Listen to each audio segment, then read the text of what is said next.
Que se cache-t-il derrière le voile des ténèbres, au cœur de l'objet le plus mystérieux de l'univers, les trous noirs? Leur nom éveille l'imagination et suscite une peur ancestrale. Ce sont des monstres cosmiques, des pièges gravitationnels, d'où même la lumière ne peut s'échapper. Mais que se passerait-il si nous pouvions regarder à l'intérieur? Et si un explorateur audacieux osait le dernier voyage de sa vie, un saut dans l'abîme? Enfilons notre combinaison spatiale imaginaire et partons pour un voyage sans retour afin de répondre à la question: qu'allons-nous voir en tombant dans un trou noir? Pour commencer, clarifions notre destination. Un trou noir n'est pas un trou dans l'espace au sens habituel du terme. C'est une région d'une masse phénoménale, compressée en un point minuscule. Imaginez que notre Soleil serait compressé jusqu'à la taille d'une petite ville. La gravité d'un tel objet deviendrait si puissante que tout ce qui l'entoure commencerait à y tomber. C'est précisément ce qui se passe avec les étoiles massives à la fin de leur vie. Quand une étoile épuise son carburant, elle s'effondre sous son propre poids, explosant en supernova, et son noyau se contracte en un point d'une densité infinie, créant un trou noir. Alors, notre vaisseau approche de sa cible. De loin, le trou noir apparaît comme une sphère noire parfaite, sur fond de ciel étoilé. Il n'émet pas de lumière, il l'absorbe. C'est pourquoi nous ne voyons qu'une distorsion de l'espace autour de lui. Les étoiles derrière lui semblent déformées. Leur lumière contourne l'objet massif, créant un effet appelé lentille gravitationnelle. On dirait que l'on regarde le monde à travers un verre déformé et sombre. C'est la première chose qui saute aux yeux. L'univers autour du trou noir semble irrégulier, brisé. À mesure que nous approchons, nous apercevons un disque de matière brillant et incandescent, tournant autour d'un trou noir à une vitesse vertigineuse. C'est le disque d'accrétion. Il est composé de gaz, de poussière et des restes d'étoiles malheureuses qui se sont trop approchées. Les forces de frottement dans ce disque échauffent la matière à des millions de degrés, la faisant briller plus intensément que des centaines de galaxies.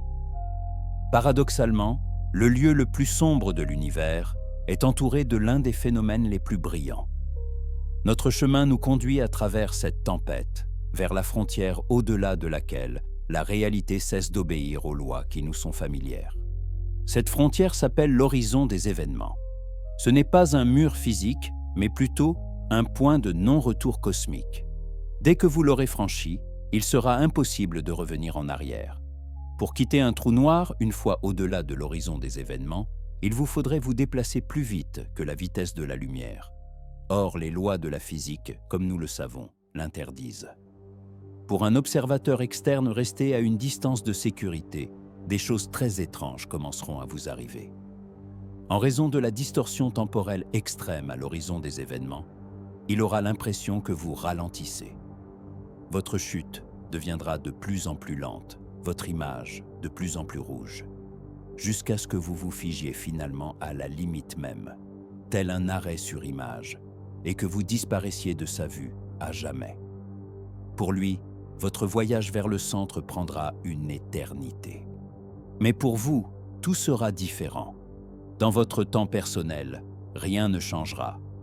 Vous franchirez l'horizon des événements sans même vous en rendre compte.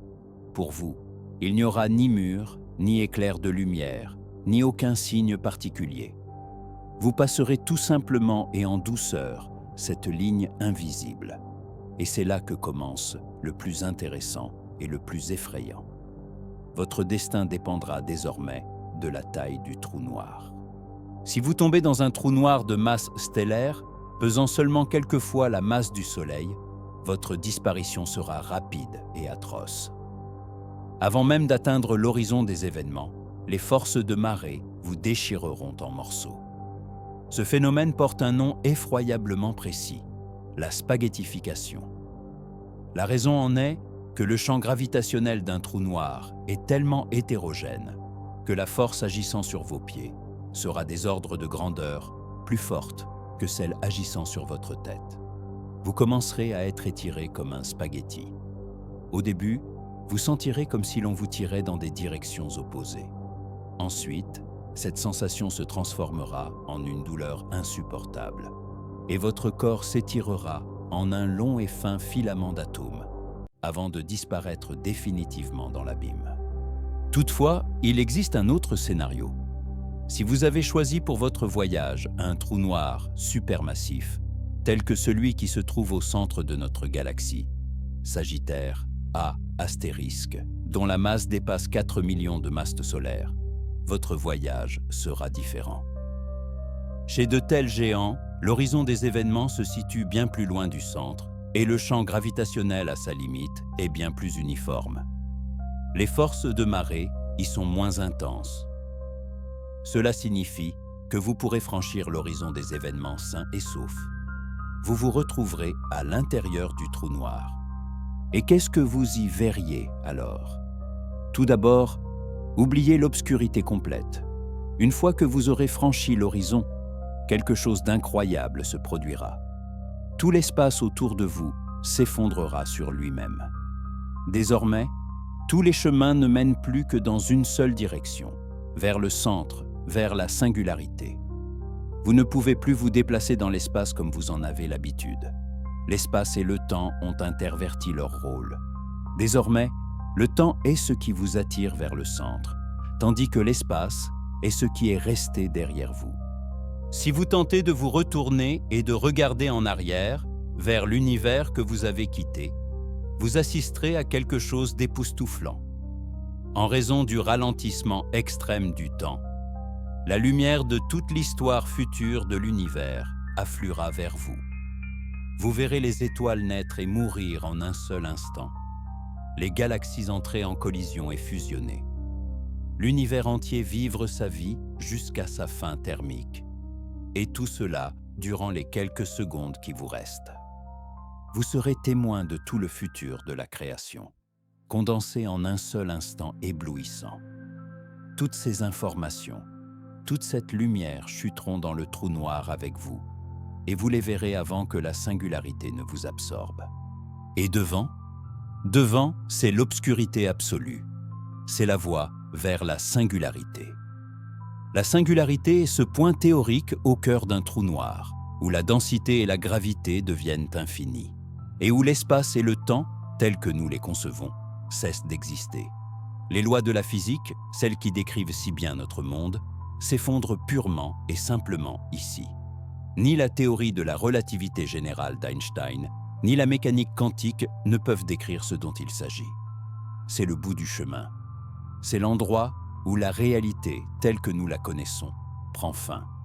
Lorsque vous approcherez de la singularité, la spaghettification vous rattrapera quand même au sein d'un trou noir supermassif. Les forces de marée croîtront exponentiellement et finiront par vous réduire en atomes. Mais que deviendront ces atomes ensuite? Qu'est-ce que la singularité elle-même? Ici, la science cède la place aux hypothèses. L'une des idées les plus populaires, née de la théorie de la relativité générale, est que la singularité n'est qu'un point d'une densité infinie. Toute la masse du trou noir, toutes les étoiles, les planètes englouties et vous-même, tout cela sera comprimé dans un volume plus petit qu'un noyau atomique. C'est la fin. Votre information, la structure de votre corps, vos pensées, tout sera effacé. Mais il existe aussi des théories plus exotiques.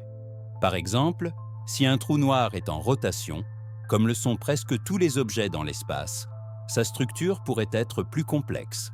Selon certains modèles, la singularité d'un tel trou noir n'est pas un point, mais un anneau. Théoriquement, il serait possible de traverser cet anneau. Et alors? Certains physiciens théoriciens, comme Roy Kerr, dont les équations décrivent les trous noirs en rotation, suggèrent qu'une telle singularité pourrait être un passage, un trou de verre, ou, comme on l'appelle aussi, un pont d'Einstein-Rosen. C'est un portail vers une autre partie de notre univers, ou même vers un univers complètement différent.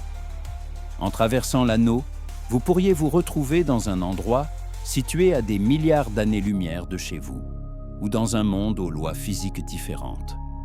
Seulement, il y a un gros problème. Même si de tels passages existent, ils seraient probablement incroyablement instables.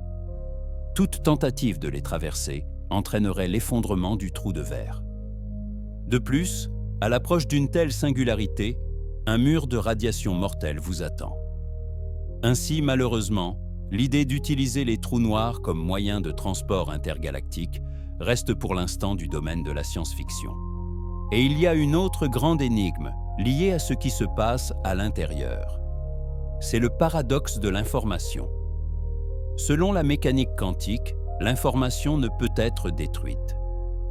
L'information sur tout objet est une description complète de son état, jusqu'à la moindre particule.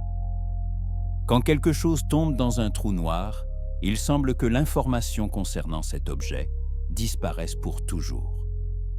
Mais que devient-elle? Le grand physicien Stephen Hawking a suggéré que les trous noirs ne sont pas tout à fait noirs. Ils s'évaporent très lentement, en émettant ce qu'on appelle le rayonnement de Hawking. Ce processus dure un temps inimaginablement long. Un trou noir ayant la masse de notre Soleil s'évaporerait des milliers de milliards de fois, plus longtemps que l'âge actuel de l'univers. Mais finalement, il disparaîtra. Et qu'adviendra-t-il alors de l'information qu'il a absorbée? Hawking pensait d'abord qu'elle était détruite, violant ainsi les lois de la mécanique quantique. Mais il a ensuite revu sa position, suggérant que l'information est d'une manière ou d'une autre tout de même préservée et encodée à la surface de l'horizon des événements ou dans le rayonnement lui-même. Cette question demeure encore aujourd'hui l'un des débats les plus vifs en physique théorique. Alors, au final, notre périple dans un trou noir est un voyage vers l'inconnu, aux confins même de notre compréhension. Nous y verrons l'espace se déformer, le temps ralentir et assisterons à l'intégralité de l'histoire future de l'univers en un seul et même instant. Puis, soit nous serons réduits en miettes, soit nous ferons face à la singularité, une énigme que la science moderne ne parvient pas encore à percer. Ce pourrait être la fin de tout, un point d'oubli d'une densité infinie. Ou bien, ce pourrait être le début de quelque chose de nouveau, une porte vers un autre univers. Nous ne le savons pas avec certitude. Les trous noirs ne sont pas que de simples objets cosmiques. Ce sont des laboratoires où la nature mène les expériences les plus extrêmes sur le tissu de la réalité. En les étudiant, nous nous rapprochons de la compréhension des lois les plus fondamentales de l'univers, de l'élaboration d'une théorie unifiée qui unira la gravitation et le monde quantique. Et peut-être qu'un jour, nous trouverons les réponses. Mais pour l'instant, c'est la plus grande énigme que le cosmos nous ait lancée.